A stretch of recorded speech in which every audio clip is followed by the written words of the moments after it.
कश्यप जी पुत्र की इच्छा से यज्ञ कर रहे थे। कश्यप जी पुत्र की इच्छा से यज्ञ कर रहे थे। इंद्र को समिध लाने के लिए नियुक्त किया था राजा, स्वर्ग के राजा इंद्र, और वाल्खिल्य मुनियों उनको भी समिध लाने के लिए कश्यप जी ने नियुक्त किया था। यज्ञ के लिए जो लकड़ियाँ चाहिए समिध, वो लाने के लिए दोनों की नियुक्ति की, इंद्र की और वाल्खिल्य आदि मुनियों की। अभी इंद्र तो शक्तिशाली थे, तो पर्वत जैसा लकड़ी का बोझ उठाकर एक साथ आ जाते थे। और जो वाल्खिल्यादि मुनियों थे बहुत दुबले पतले थे, तो थोड़ी सी लकड़ियाँ लाते थे, बहुत ज़्यादा उठा नहीं सकते थे, थोड़ी थोड़ी लकड़ी लेकर आते थे। तो एक दिन इंद्र आ रहे थे पर्वत सा भार उठाकर, और ये वाल्खिल्यादि मुनियों थोड़ी थोड़ी लकड़ी लेकर आ रहे थे। तो इंद्र ने थोड़ी हंसी उड़ाई वाल्खिल्यादि मुनियों की, अरे क्या तुम इतनी लेकर आ रहे हो, देखो मैंने कितनी उठा ली है। आदमी का ये सबसे बड़ा रोग है, अपने में कुछ भी आ जाता है, अपने पास कुछ भी आ जाता है तो तुरंत अभिमान आता है। ये अभिमान है ना, वो ऐसा होता है कि जैसे खेत में फसल के लिए बीज बोने पड़ते हैं, घास पात के लिए कुछ बोना नहीं पड़ता है, वो अपने आप उगता है। घास जो होता है ना, वो घास अपने आप उगती है, ऐसे ही उसको बोना नहीं पड़ता है।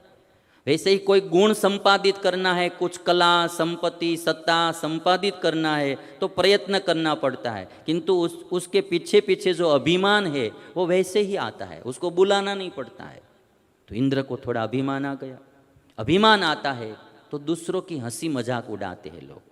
तो इंद्र ने वाल्खिल्यादि मुनियों की हंसी उड़ाई। बाद में तो ऋषि भी क्रोधित हो गए। मुनियों ने इंद्र का घमंड चूर चूर करने के लिए एक महान कर्म का आरंभ किया कि अब हम दिखा देंगे एक बार इंद्र को भी। इसलिए मैंने कहा किसी को कभी नज़रअंदाज मत करना, किसी का कभी अपमान मत करना, किसी को कभी दुखाना नहीं, एक न एक दिन वो परिणाम भुगतना पड़ता है। तो सब वाल्खिल्यादि मुनियों ने एक बड़ा कर्म का आयोजन किया और उन्होंने संकल्प किया सब मुनियों ने कि हमारे कर्म से एक ऐसा दूसरा इंद्र उत्पन्न हो जो शौर्य और वीर्य में ये अभी जो इंद्र है उससे 100 गुना बढ़कर हो। हमारे कर्म से एक ऐसा दूसरा इंद्र उत्पन्न हो जो इस इंद्र से शौर्य में और वीर्य में 100 गुना बढ़कर हो। तो कर्म का प्रारंभ कर दिया। अब इंद्र को जब पता चला कि इस तरह से ऋषि गण कर्म कर रहे, तो अब मेरा तो पत्ता कट जाएगा। तो इंद्र है वो कश्यप जी के पास आ गए, शरण में आए कश्यप जी की शरण में, और कहा कि मुझे बचा लीजिए, अभिमान एक न एक दिन झुकाएगा ही, देर होगी किंतु झुकाएगा तो सही। इंद्र को झुकना पड़ा। कश्यप जी के पास आए और कहा कि आप मुझे बचा लीजिए अब। तो कश्यप जी ने वाल्खिल्यादि मुनियों को समझाया कि ये इंद्र जो है जिसका नाम पुरंदर है, इंद्र तो एक प्राइम मिनिस्टर जैसी संज्ञा है, उनका अलग अलग नाम रहता है, और पुरंदर नाम का जो ये इंद्र है, ब्रह्मा जी ने इनको तीनों लोकों का इंद्र बनाया है। तो आप ब्रह्मा जी का वचन मिथ्या न हो, इसलिए आपका जो ये सत्कर्म भी आप कर रहे दूसरे इंद्र उत्पन्न करने के लिए, वो आप रोक दीजिए, अन्यथा ब्रह्मा जी का वचन मिथ्या हो जाएगा। ब्रह्मा जी ने ही इसको इंद्र बनाया है, और आपका संकल्प जो है एक दूसरे इंद्र बनाने का, वो मिथ्या भी न हो, इसीलिए जो इस कर्म से पुत्र उत्पन्न होगा वो पक्षियों का इंद्र होगा, वह पक्षियों का इंद्र, पक्षियों का राजा होगा। और इस याचक देवराज इंद्र को आप क्षमा कर दीजिए, इस पर अनुग्रह कर दीजिए। राजा में से याचक बना दिया बाल स्वामी, है ना, स्वर्ग के राजा में से याचक। कश्यप जी कहते कि ये याचक देवराज इंद्र को आप क्षमा कर दीजिए, इन पर अनुग्रह कीजिए। अभिमान राजा में से याचक भी बना देता है, इसलिए कभी अभिमान नहीं करना।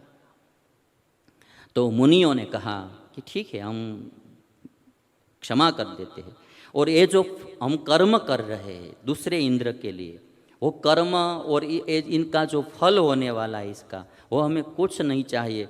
फल सहित कर्म कश्यप जी से कहते आप ही रखो, फल सहित कर्म आप रखो। और वो जो सत्कर्म मुनियों कर रहे थे वही सत्कर्म के कारण कश्यप के वहाँ अरुण और गरुड़ की उत्पत्ति हुई। जो गरुड़ जी शक्तिशाली थे उनका कारण कि ये वाल्खिल्यादि मुनियों का सत्कर्म का फल था।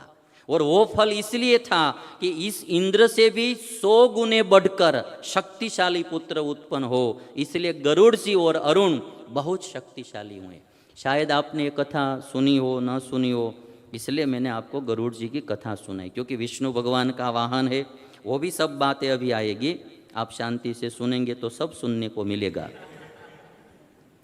अरे भाई, तो शांति की बात, धीरज की बात होती है, श्रद्धा होनी चाहिए तो सब मिलेगा।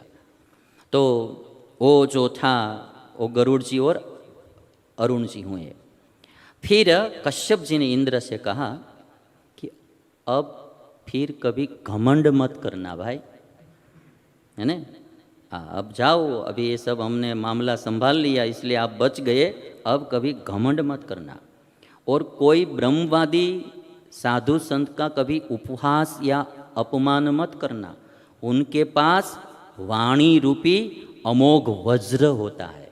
कश्यप जी ने कहा आपके पास जैसे वज्र रहता है, इंद्र से कहा आपके पास वज्र रहता है, किंतु ऐसे जो ब्रह्मवादी कोई साधु संत या मुनि होते हैं, ऋषि होते हैं, उनके पास भी वचन रूपी, वाणी रूपी अमोघ वज्र होता है। एक बार बोलते हैं तो वो वज्र कभी मिथ्या नहीं होता है। इसलिए कभी भी आप घमंड मत करना। तो ये बात मुझे आपको सुनानी थी कि अभिमान इंद्र का भी रह सकता नहीं। हम तो बहुत छोटे हैं, हमारे पास तो क्या है। स्वर्ग के राजा इंद्र का भी अभिमान नहीं टिका तो हमारा अभिमान कभी टिकेगा नहीं।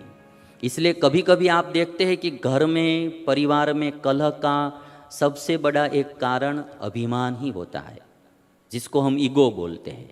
ईगो, तो ईगो जो है वो परिवार में कलह उत्पन्न करता है और मिलजुल के रहने नहीं देता है। कोई झुकना चाहता ही नहीं है, अपनी मनमानी करने चाहते हैं। कभी भी किसी को अभिमान नहीं करना चाहिए। और इसीलिए मत करना अभिमान रे बंदे, झूठी तेरी शान। जो कुछ शान दिखती है ना वो झूठी होती, आज है कल नहीं भी रहेगी। आज कश्यप जी इंद्र से कह रहे हैं, ऐसे तो आप देखेंगे इस पृथ्वी की कोई बात ही नहीं है, स्वर्ग के राजा की बात चल रही है। स्वर्ग के राजा से कह रहे कि इसके बाद, आज के बाद कभी घमंड मत करना। सत्ता का भी घमंड मत करना, संपत्ति का घमंड मत करना, रूप का, कला का। कोई कोई के पास थोड़ा रूप होता है तो भी ऐसे इतराते इतराते चलते हैं। कल रूप चला भी जाएगा। रूप का भी घमंड मत करना, कला का भी घमंड मत करना, किसी का भी अभिमान मत करना।